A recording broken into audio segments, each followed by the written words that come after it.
시장에서 반짝 뜨고 사라질 종목이 아닌 끝까지 갈 수 있는 종목 하나씩 살펴보겠습니다. 갈테마가라 곽유문 부장 함께합니다. 안녕하세요. 네, 안녕하십니까. 네, 어제 잘 쉬셨나요? 네, 잘 쉬었습니다. 네. 예, 오늘 또 이틀 열심히 하고 나면 주말이 다가오니까 얼른 하루 한 개씩 열어보도록 하겠습니다. 갈테마가라 첫 번째 열어보도록 하죠. 이 테마는 왜 열어봅니다. 그러게요. 올해 처음으로 아프리카 돼지 열병이 발생이 했다고 합니다. 관련주 접근 전략은? 이라고 잡아봤는데요. 먼저 관련주부터 한번 살펴볼게요. 이글벳, 첼시스, 제일바이오, 한일사료, 파루 모두 다 4% 넘게 현재 올라가고 있습니다. 대다수 조금씩 윗꼬리를 달고 있는 만큼 변동성이 크다고도 판단이 되어지는데 부장님, 저희 이거 단기적인 이슈로 바라봐야 할까요? 아니면 물가 인상까지 조금 생각을 해봐야 되는 걸까요? 제가 볼 때는 이제 중장기 관점에서 계속 좀 바라다 보셔야 되고요. 사실은 아프리카 돼지 열병 ASF라고 하죠. 이 부분이 거의 뭐 7개월, 지난 10월에 강원도에서 발발한 이후에 7개월여 만에 발생을 했다고 나와주고 있습니다. 이 관련된 종목들 쭉 보시면은 느낌이 오시겠지만은 단순하게 아프리카 돼지 열병만 관련돼서 움직이는 게 아니고요. 사료 관련돼서 움직이기도 하고 또 반려동물의 성장에 의해서 또 움직이기도 하고 하면서 이 관련된 종목들이 움직이고 있는데요. 사실 그 아프리카 돼지 열병 같은 경우에는 백신이 없어요. 백신이 없기 때문에 치료가 불가능하겠네요. 현재로서는 그렇죠. 지금 뭐 중국에서 2018년도에 8월 달에 발발한 이후에 2019년도 9월 달에 우리나라에 2019년 2월 달에 베트남으로 갔다가 2019년 우리나라에 들어왔는데 9월 달에 들어왔는데 현재까지는 백신이 없어서 지금 살처분 예방하는 수밖에 없다고 얘기를 하거든요. 그렇기 때문에 살처분을 한다고 얘기를 하고 있습니다. 그래서 실제로 바이러스에 걸린 돼지나 이런 고기를 사람이 먹었을 때 크게 영향은 없다고 합니다. 근데 이게 좀 확산되고 이렇게 하면은 또 문제가 생길 수가 있을 것 같고 하니까 인플레하고도 관련이 있는 거죠. 그래서 지속적으로 엮어서 이런 관련된 종목들은 주목받을 수 있고요. 관련된 기업들이 너무 가격이 싸요. 저평가라고 생각하신 그런 종목 되게 거예요? 많아요. 이제 반려동물 시장에서 성장하는 기업들 중에서 저평가되어 있는데 아프리카 돼지열병 같은 예전에 탁 올라왔을 텐데 전혀 못 올라온 종목들이 많이 있습니다. 네. 네, 그러면 그 종목들 하나씩 살펴보도록 해야겠죠. 앞서 말씀해 주셨듯이 돼지 사실 익혀 먹으면 괜찮다는 말 저도 여러 번 듣긴 했었거든요. 근데 오늘은 이제 돼지열병 관련주로 묶어서 이야기를 해주셨는데 사실 얼마 전에 일본 원천수 관련해서도 돼지나 육계 쪽에 또 반사이익을 얻을 것이란 이야기까지 있었잖아요. 관련주 한번 싹 짚어봐야 될 것 같은데 주목하고 계신 종목은 어떤 게 있을까요? 지금 보시는 것처럼 사료주부터 해가지고 제일바이오 이런 종목도 좋습니다만 제가 주목하는 것은 이글벳. 이글벳이 오늘 가장 변동성이 컸죠. 보시는 것처럼 주가가 완전 바닥권이에요. 제가 지금 주봉상으로 이글벳을 열어놨습니다.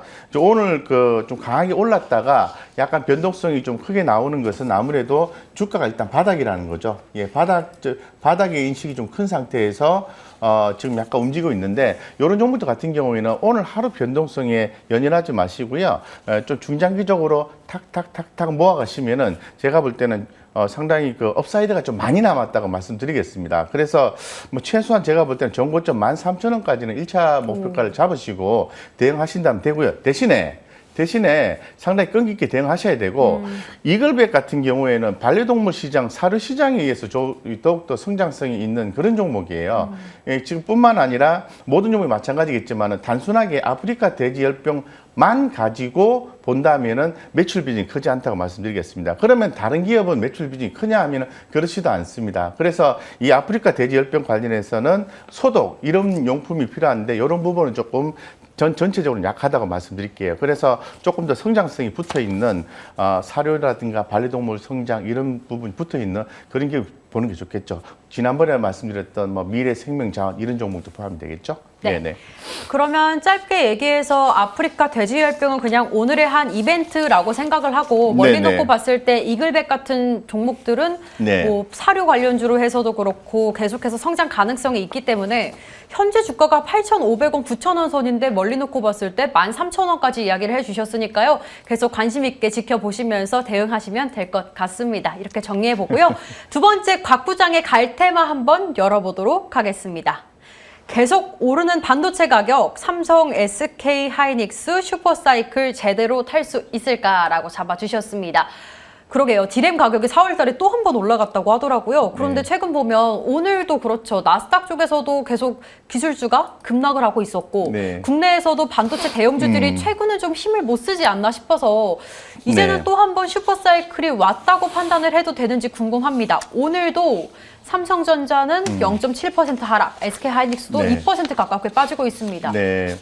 지금 그 반도체 관련해서는 이제 디램 가격이 이제 상승한다고 계속해서 얘기를 하고 있잖아요. 근데 주가의 흐름은 특히 대표 종목인 삼성전자와 SK하이닉스 같은 경우의 흐름은 조금 다르게 좀 나와주고 있는 것 같습니다. 그런데 분명한 것은 이 하반기로 가면 갈수록 2분기 때부터 계속 디램 가격이 올라온다고 얘기를 하고 있는 상태거든요. 특히나 더 뭐 전 세계적으로 반도체 품귀 현상이 나오는 상태에서 반도체의 원재료인 그 실리콘 웨이퍼 출하량이 1분기 역대 최고치로 나왔다고 합니다. 뭐 전년 동기 대비해서 1월 1분기 대비해서는 무려 14%나 증가했다고 얘기를 하고 있는데 그래서 상당히 이런 부분을 계속 주목을 하셔야 되고 최근에 그 반도체 산업협회에서도 발표한 자료에 의하면은 상당히 이런 부분에 대해서 주목하고 있다고 말씀을 드리겠습니다.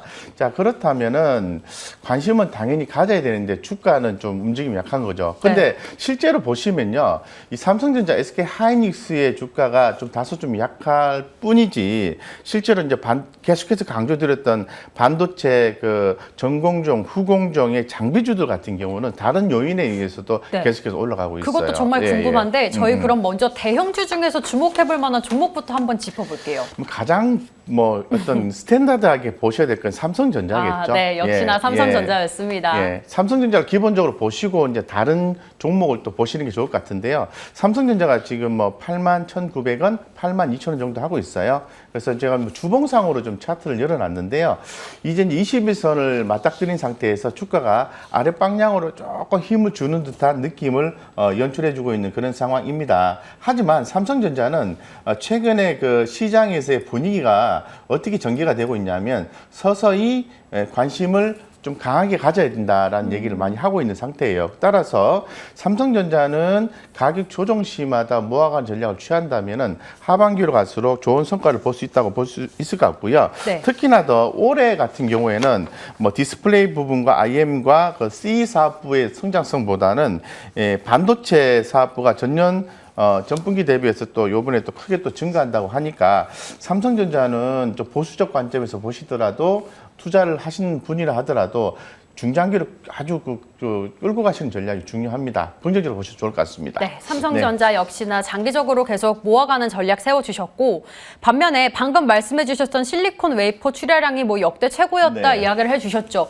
그래서인지 반도체 소부장 관련주들은 선별적으로 조금씩 움직임이 보여진단 말이에요. 오늘도 올라가고 있는 종목들이 생각보다 많이 있더라고요. 뭐 APS홀딩스, 유니셈, 사이맥스, 제우스 들어본 적 없는 종목들도 약간 있는 것 같고 혹시 다음 페이지도 준비가 되어 있을까요? 네, 뭐 반도체 장비주는 계속해서 전공정, 후공정 계속 주목을 하셔야 되고요.